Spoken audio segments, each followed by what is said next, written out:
people out there that may ask the question, why me? Why do I get up here to talk about somebody who is so dynamic, so amazing, so beautiful?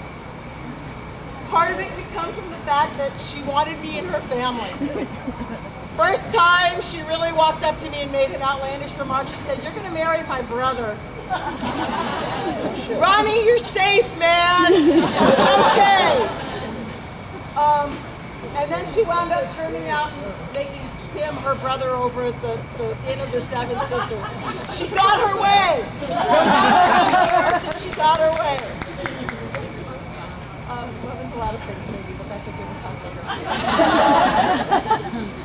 There are family out there who could be up here talking, family who made a life's calling out of offering spiritual support to those who grieve.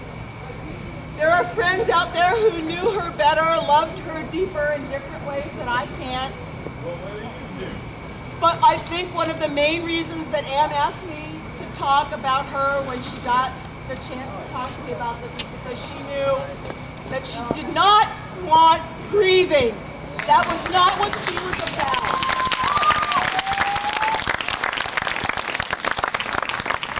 She and I talked and she said, "Babe, I want you to talk to these people and I want you to make this in some way, shape, or form funny."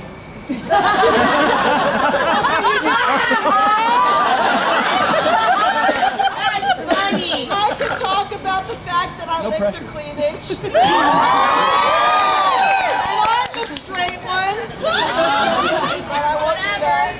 I could talk about the fact that the first time I really have conscious memory of what an incredible woman she was standing up on a stage with Trey Butler with her nipples covered in duct tape and bells hanging from her. But I won't do that. I think what I want to do is I talked to Mikey Goodwick about this and he said, "Damn it, Sandra, you need to share this story. I'm going to share you a little story with you about a time when I was at Trey's birthday party. His birthday is the day before mine.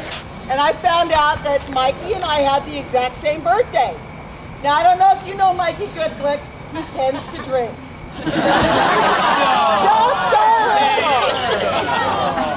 and he walked up to Amethyst and he said, "I want you to slap me."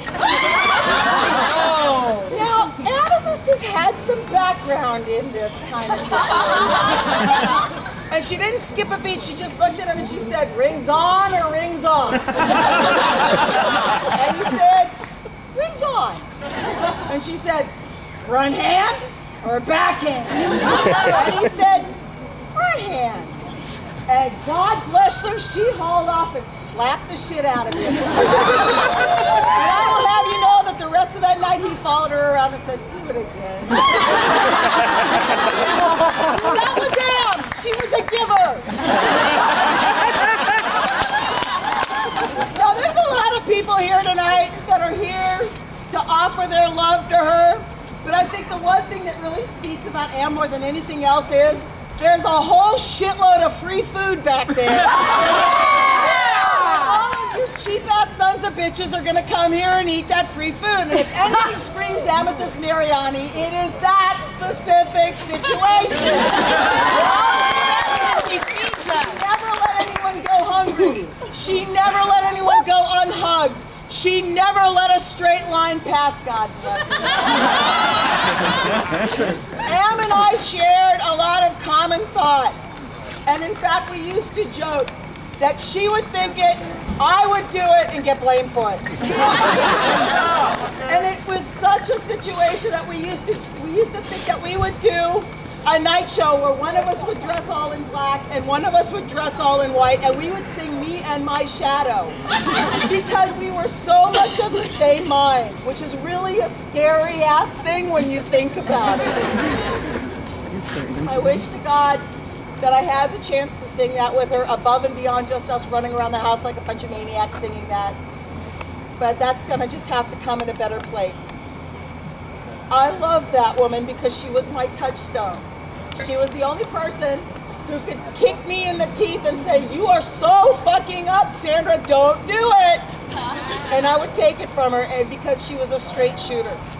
And I'm going to tell you people one thing that has to happen, and it happened today, and I know that wherever she is smiling. This fair was one of the most important things in her life. It built her family, it brought her love, and she needs to be remembered as one of the greatest people that walked this street. I mean, you know, why the fuck are we waiting until somebody passes fucking away before we tell them how good they are? Amen!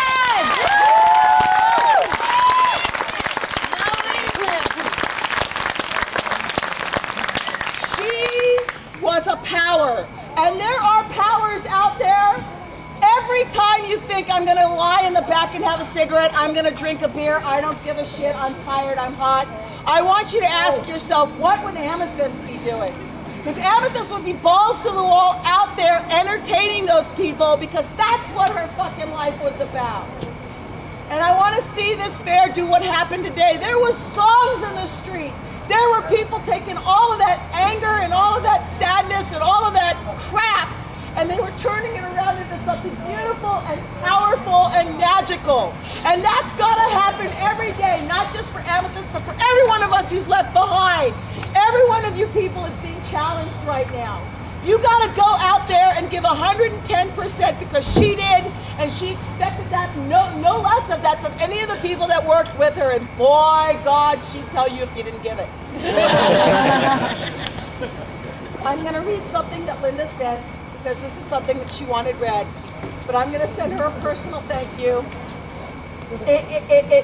I don't think it took something this sad to have it happen, but it was just a beautiful moment. I got a Joe Hakeem Tony Guzman sandwich. That was the most amazing thing in my life. So I just want to say thank you, Anne.